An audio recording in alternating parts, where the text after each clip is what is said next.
Welcome to Mamata Raghavendra vlogs. ನಾನು ನಿಮ್ಮ ಮಮತಾ. ಹೇಗಿದ್ರೆ ಎಲ್ಲರೂ? ಐ ಹೋಪ್ ನೀವೆಲ್ಲ ಚೆನ್ನಾಗಿದ್ದೀರಾ ಅಂತ ಅಂದ್ಕೊತೀನಿ. ನಾನು ತುಂಬ ಚೆನ್ನಾಗಿದ್ದೀನಿ. ಇವತ್ತು ನಮ್ಮ ಮನೆಯಲ್ಲಿ ವಿಶೇಷವಾಗಿ ಮಾವಿನಕಾಯಿ ಚಿತ್ರಾನ್ನ ಮಾಡಿದ್ದೆ. ಅದರದ್ದು ರೆಸಿಪಿ ಶೇರ್ ಮಾಡ್ತಿದ್ದೀನಿ. ಮತ್ತು ಓರಿಯೋ ಮಿಲ್ಕ್ ಶೇಕ್ ಮಾಡಿದ್ದೀನಿ. ಇದಕ್ಕೇನೇನು ಇಂಗ್ರೀಡಿಯೆಂಟ್ಸ್ ಬೇಕು ಅಂತ ನೋಡ್ಕೊಳ್ಳಿ. ಕರಿಬೇವು, ರುಚಿಗೆ ತಕ್ಕಷ್ಟು ಹಸಿಮೆಣಸಿನ್ಕಾಯಿ, ಈರುಳ್ಳಿ ಹೆಚ್ಚಿಗೆ ಬೇಕು. ಉದ್ದುದು ಕಟ್ ಮಾಡಿಕೊಂಡ್ರೆ ತುಂಬ ಟೇಸ್ಟಿಯಾಗಿ ಸಖತ್ತಾಗಿ ಬರುತ್ತೆ. ಮತ್ತು ಕಡಲೆಬೇಳೆ, ಕಡಲೆಕಾಯಿ ಬೀಜ, ಎಣ್ಣೆ ಕರಿಯೋದಕ್ಕೆ, ಮತ್ತು ರುಚಿಗೆ ತಕ್ಕಷ್ಟು ಉಪ್ಪು ಬೇಕು. ನನ್ನ ಈ ವಿಡಿಯೋನ ಯಾರು ಹೊಸಬ್ರು ನೋಡ್ತಿದ್ದೀರಾ ದಯವಿಟ್ಟು ನನ್ನ ವೀಡಿಯೋಸ್ನ ನೋಡಿ ಸಬ್ಸ್ಕ್ರೈಬ್ ಮಾಡ್ಕೊಳ್ಳಿ. ಸಬ್ಸ್ಕ್ರೈಬ್ ಮಾಡ್ಕೊಂಡು ನೋಡೋದ್ರಿಂದ ನಮಗೂ ಒಂದು ಉತ್ಸಾಹ, ನೆಕ್ಸ್ಟ್ ವಿಡಿಯೋ ಮಾಡೋದಕ್ಕೆ ನಮಗೂ ಒಂದು ಪ್ರೋತ್ಸಾಹ ಸಿಗುತ್ತೆ ಫ್ರೆಂಡ್ಸ್.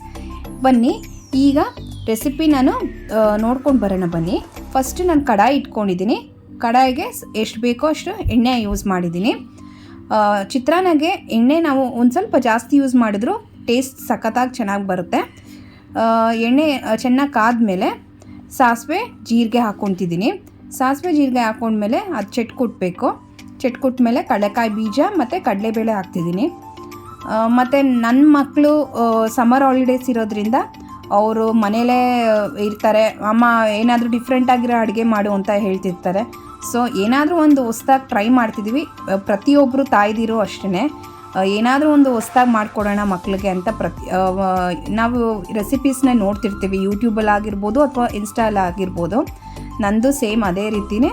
ಏನಾದರೂ ಸ್ಪೆಷಲಾಗಿ ಎಲ್ಲರೂ ತಿನ್ನೋವಂಥ ರೆಸಿಪಿನ ನಾವು ಮನೇಲಿ ಎಲ್ಲರೂ ಇಷ್ಟಪಟ್ಟು ತಿನ್ನಬೇಕು, ಆ ರೀತಿ ರೆಸಿಪೀಸ್ನ ನೋಡ್ತಿರ್ತೀವಿ. ಅದೇ ರೀತಿ ನಾನು ಅಷ್ಟೇ ಏನೋ ಡಿಫ್ರೆಂಟಾಗಿ ಏನಾದರೂ ಟ್ರೈ ಮಾಡೋಣ ಅಂತ ಕೆಲವು ಸತಿ ಟ್ರೈ ಮಾಡ್ತಿರ್ತೀನಿ. ಬಟ್ ಎಲ್ಲನೂ ನಾನು ವೀಡಿಯೋ ಕ್ಯಾಪ್ಚರ್ ಮಾಡೋಕ್ಕಾಗೋದಿಲ್ಲ ಇಲ್ಲ, ಯಾಕಂದರೆ ನಾನು ಹೊಸಬ್ಳಾಗಿರೋದ್ರಿಂದ ಸ್ವಲ್ಪ ಕಷ್ಟ ಆಗುತ್ತೆ ನನಗೆ ಶೇರ್ ಮಾಡೋದಕ್ಕೆ. ಸೊ ಏನಾದರೂ ನಾನು ತಪ್ಪು ಮಾತಾಡಿದ್ರೆ ಪ್ಲೀಸ್ ಏನೂ ಬೇಜಾರು ಮಾಡ್ಕೊಬೇಡಿ. ನನಗೆ ಮುಂದಿನಗೆ ನೀವು ಯಾವ ರೀತಿ ವೀಡಿಯೋಸ್ ಬೇಕು ಅಂತ ನನಗೊಂದು ಕಮೆಂಟ್ ಮಾಡೋದ್ರಿಂದ ನನಗೆ ಒಂದು ವಿಷಯ ಗೊತ್ತಾಗುತ್ತೆ ಫ್ರೆಂಡ್ಸ್. ದಯವಿಟ್ಟು ನನ್ನ ಜೊತೆ ಇಂಟ್ರ್ಯಾಕ್ಟ್ ಮಾಡಿ ಅಂತ ನಾನು ಇಷ್ಟಪಡ್ತೀನಿ. ಈರುಳ್ಳಿ ಎಲ್ಲ ಹಾಕಿ ಚೆನ್ನಾಗಿ ನಾನಿಲ್ಲಿ ಫ್ರೈ ಮಾಡ್ಕೊತಿದ್ದೀನಿ.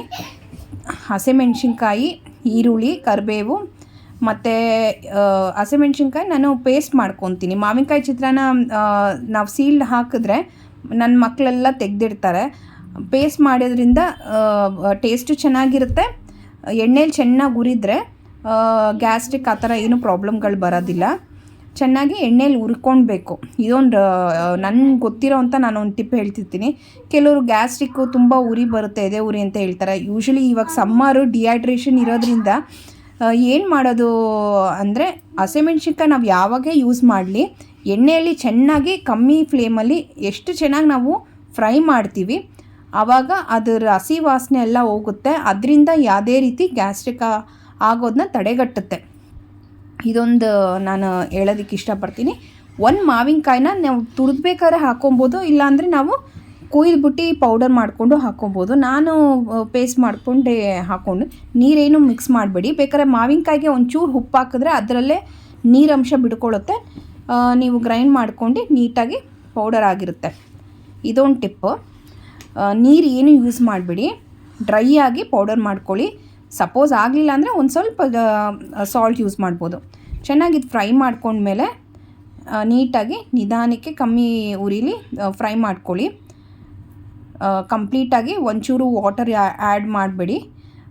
ನೀಟಾಗಿ ಚೆನ್ನಾಗಿ ಫ್ರೈ ಮಾಡ್ತಿದ್ರೆ ಟೇಸ್ಟು ಚೆನ್ನಾಗಿರುತ್ತೆ ಮತ್ತು ಪ್ರತಿಯೊಬ್ಬರಿಗೂ ಇಷ್ಟಪಟ್ಟು ತಿಂತಾರೆ. ಬೇರೆ ಬೇರೆ ರೀತಿ ಮಾವಿನಕಾಯಿ ರೆಸಿಪೀಸ್ ಮಾಡ್ತೀನಿ ನಾನು. 3-4 ಥರ ಮಾಡ್ತೀನಿ.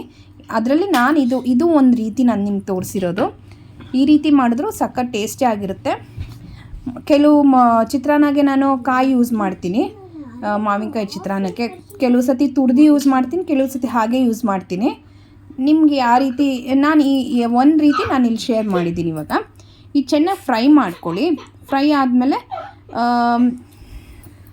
ಚೆನ್ನಾಗಿ ಫ್ರೈ ಮಾಡ್ಕೊಳ್ಳಿ. ಇದು ಫ್ರೈ ಆಗ್ತಿದೆ ಅಂದಾಗ ನಾವು ಅನ್ನನ ಸಪ್ರೇಟಾಗಿ ಅನ್ನನ ಉದ್ರುದ್ರಾಗಿ ಚಿತ್ರಾನ್ನಕ್ಕೆ ಮಾಡಿಕೊಂಡ್ರೆ ತುಂಬ ಟೇಸ್ಟಿಯಾಗಿ ಚೆನ್ನಾಗಿರುತ್ತೆ. ಚಿತ್ರಾನ್ನ ಗೊಜ್ಜು ಅನ್ನ ಆಗುವಷ್ಟಕ್ಕೆ ನಾವು ಅನ್ನ ಆರಕ್ಕಿಟ್ಟು ಚಿತ್ರಾನ್ನ ಗೊಜ್ಜು ರೆಡಿ ಮಾಡ್ಕೊಬೋದು.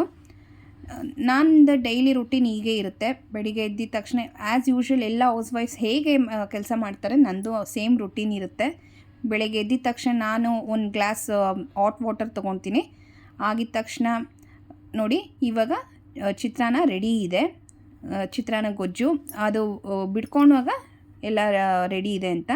ಕೊನೆಯಲ್ಲಿ ಗಾರ್ನಿಷ್ಗೆ ಒಂದು ಸ್ವಲ್ಪ ಕೊತ್ತಂಬರಿ ಸೊಪ್ಪು ಹಾಕ್ತಿದ್ದೀನಿ. ಕೊತ್ತಂಬರಿ ಸೊಪ್ಪು ಹಾಕಿ ಫೈನಲ್ ಆಗಿ ಚಿತ್ರಾನ್ನ ಗೊಜ್ಜು ಕಲಿಸ್ಕೊಂಡು ಟೇಸ್ಟಿಯಾಗಿ ರೆಡಿಯಾಗಿರುತ್ತೆ. ನೋಡಿ ಮಾವಿನಕಾಯಿ ಚಿತ್ರಾನ್ನ ರೆಸಿಪಿ ತುಂಬ ಟೇಸ್ಟಿಯಾಗಿ ಇವಾಗ ರೆಡಿಯಾಗಿದೆ. ಈಗ ಓರಿಯೋ ಮಿಲ್ಕ್ ಶೇಕ್ ಮಾಡೋದನ್ನ ತೋರಿಸ್ಕೊಡ್ತಿದ್ದೀನಿ. ಓರಿಯೋ ಬಿಸ್ಕೆಟ್ಸ್ ನಾನು 2 to 3 ಓರಿಯೋ ಬಿಸ್ಕೆಟ್ಸ್ ಯೂಸ್ ಮಾಡಿದ್ದೀನಿ. ಇದನ್ನು ನೀಟಾಗಿ ಪೌಡರ್ ಮಾಡ್ಕೊಬೇಕು. ಡ್ರೈ ಪೌಡರ್ ನೋಡಿ ನೀಟಾಗಿ ನೈಸಾಗಿ ಪೌಡರ್ ಆದರೆ ಟೇಸ್ಟಿಯಾಗಿ ನೀಟಾಗಿ ಹೊಂದ್ಕೊಳ್ಳುತ್ತೆ ಹಾಲು ಜೊತೆ.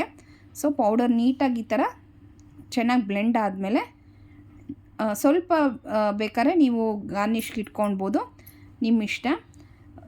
ಸ್ವಲ್ಪ ಸಕ್ಕರೆ ಯೂಸ್ ಮಾಡ್ತಿದ್ದೀನಿ. ನಾನು ಸಕ್ಕರೆ ಪ್ರಮಾಣ ಆದಷ್ಟು ಕಮ್ಮಿ ಯೂಸ್ ಮಾಡ್ತೀನಿ. ನಾನಿಲ್ಲಿ 4 to 5 ಗ್ಲಾಸಸ್ ಆಯಿತು. ಅದಕ್ಕೆ 3 ಸ್ಪೂನ್ಸ್ ಶುಗರ್ ಯೂಸ್ ಮಾಡಿದ್ದೀನಿ. ಓರಿಯೋ ಬಿಸ್ಕೆಟಲ್ಲೇ ಶುಗರ್ ಕಂಟೆಂಟ್ ಇರೋದ್ರಿಂದ. ಮತ್ತು ನಾನು ಇಲ್ಲಿ ಚಾಕ್ಲೇಟ್ ಐಸ್ ಕ್ರೀಮ್ ಹಾಕ್ತಿದ್ದೀನಿ ಸ್ವಲ್ಪ ಟೇಸ್ಟ್ಗೆ, ಅದರಲ್ಲೂ ಶುಗರ್ ಕಂಟೆಂಟ್ ಇರುತ್ತೆ. ಸೊ ನಾನು 3 ಸ್ಪೂನ್ಸ್ ಶುಗರ್ ಯೂಸ್ ಮಾಡಿದ್ದೀನಿ. ಸ್ವಲ್ಪ ಐಸ್ ಕ್ರೀಮು ಮತ್ತು ಹಾಲು 1/2 ಲೀಟರ್ ಹಾಲು ಯೂಸ್ ಮಾಡಿದ್ದೀನಿ. ಚಿಲ್ಡ್ ಮಿಲ್ಕ್ ಯೂಸ್ ಮಾಡಿದರೆ ಟೇಸ್ಟಿಯಾಗಿ ಚೆನ್ನಾಗಿರುತ್ತೆ. ನಾನು ಕಾದಾರಿರೋ ಹಾಲಲ್ಲ, ನಾನು ಚಿಲ್ಡ್ ಆಗಿರೋಂಥ ಮಿಲ್ಕನ್ನು ಯೂಸ್ ಮಾಡ್ತಿದ್ದೀನಿ, ಗ್ರೀನ್ ಪ್ಯಾಕೆಟು. ಚೆನ್ನಾಗಿದ್ದು ಬ್ಲೆಂಡ್ ಆದಮೇಲೆ ಈ ಟೈಮಲ್ಲಿ ನೀವು ಬೇಕಾದ್ರೆ ಐಸ್ ಕೂಡ ಹಾಕ್ಬೋದು, ಐಸ್ ಕ್ಯೂಬ್ಸ್ ಕೂಡ ಹಾಕ್ಬೋದು, ನಿಮ್ಮ ಇಷ್ಟ. ನಾನು ಐಸ್ ಕ್ಯೂಬ್ಸ್ ಹಾಕಿಲ್ಲ ಇಲ್ಲಿ, ಹಾಗೆ ಮಾಡಿದ್ದೀನಿ. ಬನ್ನಿ ಐಸ್ ಯೂಸ್ ಮಾಡಿ, ಚಾಕ್ಲೇಟ್ ಐಸ್ ಯೂಸ್ ಮಾಡಿದ್ದೀನಿ. ಈಗ ರೆಡಿಯಾಗಿದೆ ಚಾಕ್ಲೇಟ್ ಓರಿಯೋ ಮಿಲ್ಕ್ ಶೇಕ್ ರೆಡಿಯಾಗಿದೆ.